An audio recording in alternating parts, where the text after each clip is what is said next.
We begin with the latest updates from the Democratic Republic of Congo, where the Rwanda-backed M23 rebels have begun tightening their grip over Bukavu, the second largest city in the Central African country's mineral-rich east.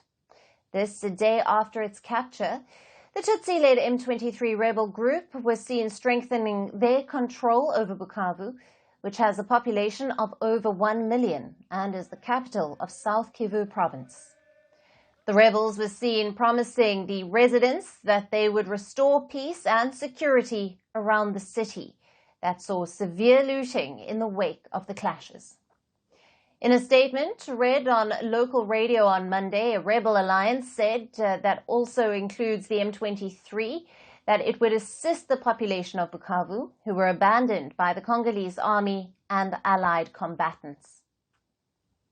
Moreover, sharing a communique on social media platform X, the Rebel Alliance further urged all the vital forces of the Central African nation to unite in the struggle against the state gangsterism and terrorism. Furthermore, the rebel-appointed governor of the North Kivu province has also reportedly announced that Goma and Bukavu's ports will reopen on Tuesday. Navigation had been banned on Lake Kivu amid the escalating violence in the region. Besides, a day after its capture, Bukavu's border crossing with Rwanda also reportedly remained closed. Most shops and stores across the eastern DRC city were also shut. In spite of that, several Congolese people who fled from Bukavu following the clashes over the weekend were seen returning to their homes through the border crossings between Rwanda and the DRC.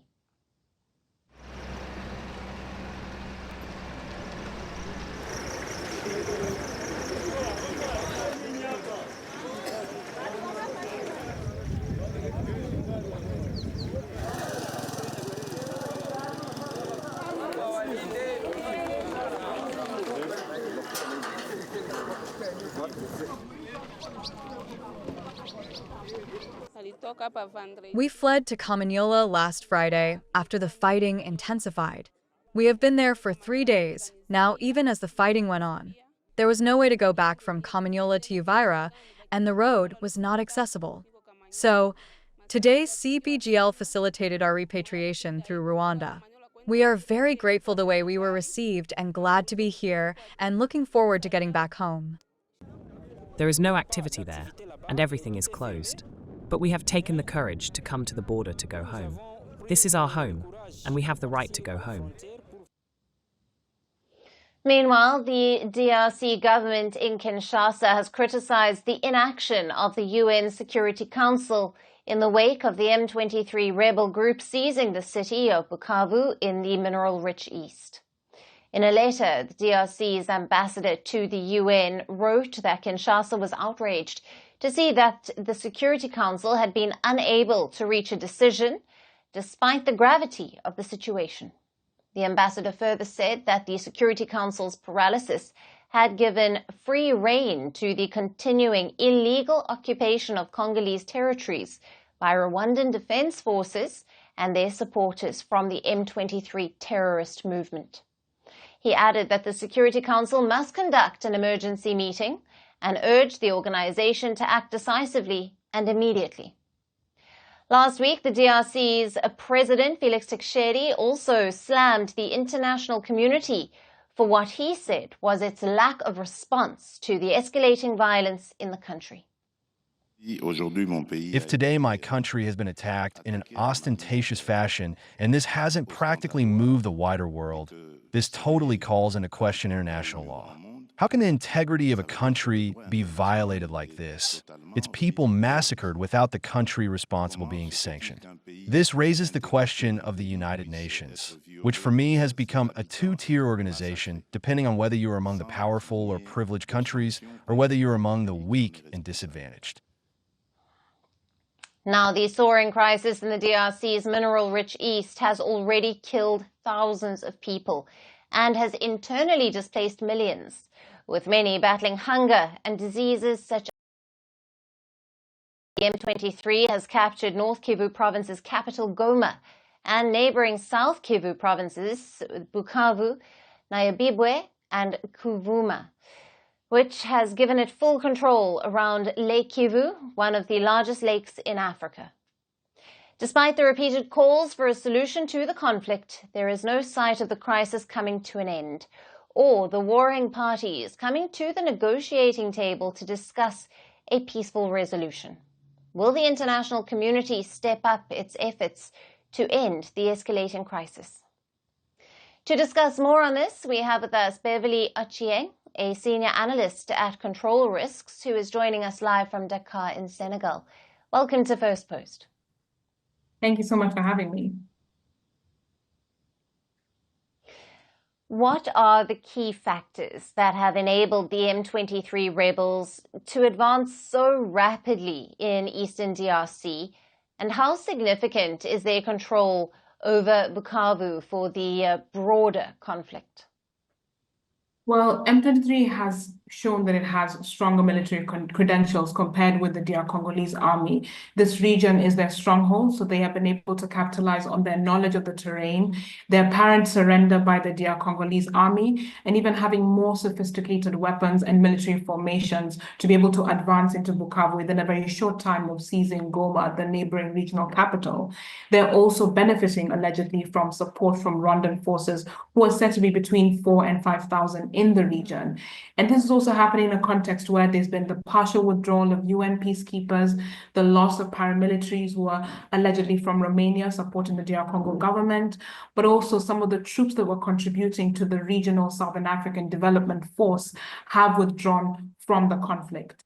The seizure of Bukavu, the airport, and even them controlling the ports means that there's limits to how much the DR Congolese army can intervene. But it also weakens President Tshisekedi, who had staked his claim to power in 2019 when he was elected, to settling the insurgency in the east. Despite imposing military rule, despite military operations, M23 has continued to gain territorially and also to discredit his government politically with this seizure.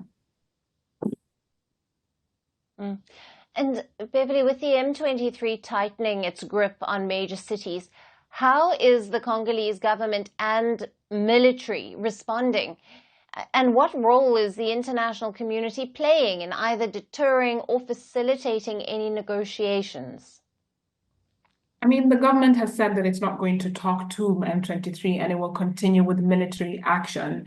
And this has led to a bit of an awkwardness around how the regional and international community are likely to either intervene or how they're accused of fueling the conflict. So we saw that there was a summit by the East African community and the Southern African Development Community over the past week. They had called for Rwandan troops to leave and for M23 to cease fire, but this has not been adhered to. And in fact, the two regional blocs have more or less been left bickering over who is responsible for the conflict escalating to this extent. DR Congo has tried to appeal to the international community for sanctions against Rwanda, but they haven't been able to achieve that so far. And given the long-standing tensions between Rwanda and the DRC, how might these latest territorial gains by the M23 impact regional stability? And is there a risk of further escalation involving neighboring countries? Well, yes, definitely, because not just M23, but various other rebel groups have links to regional countries. So the FDLR, which Rwanda has claimed has been fighting the DR Congolese army, Burundian forces have been present in South Kivu. Uganda said that they will be sending additional reinforcements to be able to support the fighting in the region. So it means that there's going to be bound to be a regional conflagration because of more countries being pulled in to either intervene or to fight against rival rebel groups and dissident groups based in Eastern DRC. Beverly, thank you very much for being with us on Firstpost Africa and for your valued analysis and insights. We're calling the show Vantage. We hope you like what we put together for you. Touted as the minimum defense from that video. India's neighbors were the first to send the special edition of Vantage live from the White House throughout this week. Yes, Hindu Mandir in we're on our way to Tel Aviv. Measure, but it's also the perfect way to drive I don't think that Prime Minister of Bhutan, Sherin Thagbé. Welcome to 60% of the world's office, Prime Minister Modi. Divyan, we were actually how are you doing? How do you like? It's been 1 year since that meeting. Iron bars separate you from the outside. Out the vote effort. Trump had, it says, and at $4.3 trillion. 300 billion by 2030. That's what we need to tackle climate change.